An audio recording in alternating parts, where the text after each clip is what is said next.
Hello everyone, thank you for being here and welcome to lesson number 46 of A Course in Miracles. God is the love in which I forgive.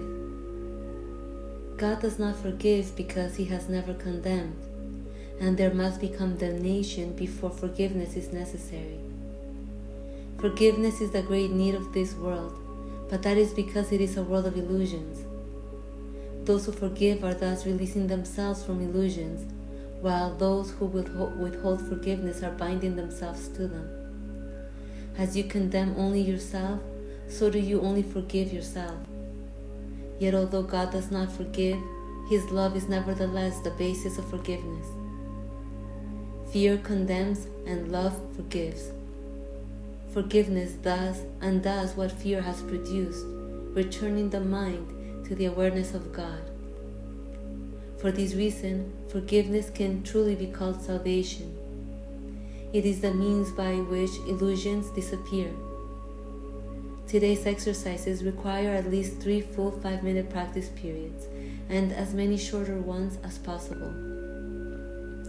Begin the longer practice periods by repeating today's idea to yourself as usual. Close your eyes as you do so and spend a minute or two in searching your mind for those whom you have not forgiven. It does not matter how much you have not forgiven them. You have forgiven them entirely or not at all.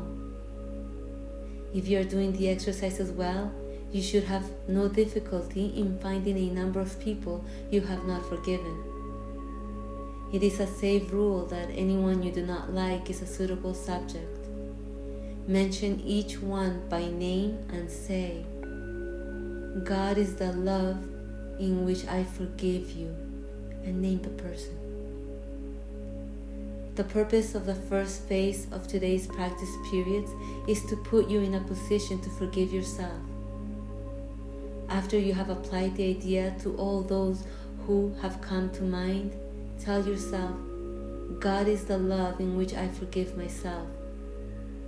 Then devote the remainder of the practice period to adding related ideas such as, God is the love with which I love myself. God is the love in which I am blessed. The form of the application may vary considerably, but the central idea should not be lost sight of. You might say, for example, I cannot be guilty because I am a son of God. I have already been forgiven. No fear is possible in a mind beloved of God. There is no need to attack because love has forgiven me. The practice period should end, however, with a repetition of today's idea as originally stated. The shorter practice periods may consist either of a repetition of the idea for today in the original or in a related form, as you prefer. Be sure, however, to make more specific applications if they are needed. They will be needed at any time during the day when you become aware of any kind of negative reaction to anyone, present or not. In that event, tell him silently, God is the love in which I forgive you. Okay, that is lesson number 46 of A Course in Miracles. God is the love in which I forgive. Oh my goodness, how beautiful. Thanks be to love, the one who comes in peace as peace. God is the love in which I forgive. Absolutely. Because the pristine mind of love is eternally pure and therefore incapable of judging nor condemning. That's why in the beginning of this lesson it reads that God does not forgive because He has never condemned. And the reason why love doesn't forgive is because in the spacious mind of God, nothing is ever happening, as the eternal mind is completely empty of all thoughts.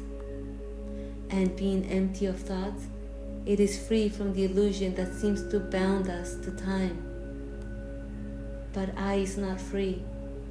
I is bound to time and therefore bound to thoughts of time, bound to thoughts of the past.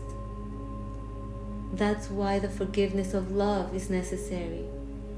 Because the empty mind of love is necessary to realize that nothing has ever happened. But of course, I would disagree, because the false mind thinks it's thinking about the past.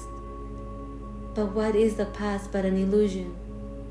There is only this present moment, and right now there's nothing happening in the eternal mind of love. But in the false mind, there's a lot of chatter going on, and it is captivating. Emotions arise, and its symptoms are felt in the body, making the past seem real. But what happens when we condemn the past and the parent others? Well, we condemn ourselves. We condemn ourselves by seemingly losing our peace now. And so forgiveness becomes necessary, because to forgive is to forgive illusions, to forgive what's not there, to notice that nothing is there. That's the real meaning behind forgiveness, because when you forgive, you are joyful. Because when you forgive, you are not thinking of the past, and when you're not thinking of the past or the future, you are present. That's why in this lesson it reads, fear condemns and love forgives. Forgiveness thus undoes what fear has produced, returning the mind to the awareness of God.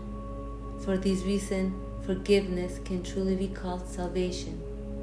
It is the means by which illusions disappear. Beautiful. Let me repeat that one more time. Forgiveness undoes what fear has produced, returning the mind to the awareness of God. Yes, returning the false mind to the awareness of nothingness, of peace, the empty, spacious mind of love. That's forgiveness. That's salvation. I hope you enjoy practicing lesson number 46. Please let me know if you have any questions, and see you tomorrow for lesson number 47. Have a wonderful day.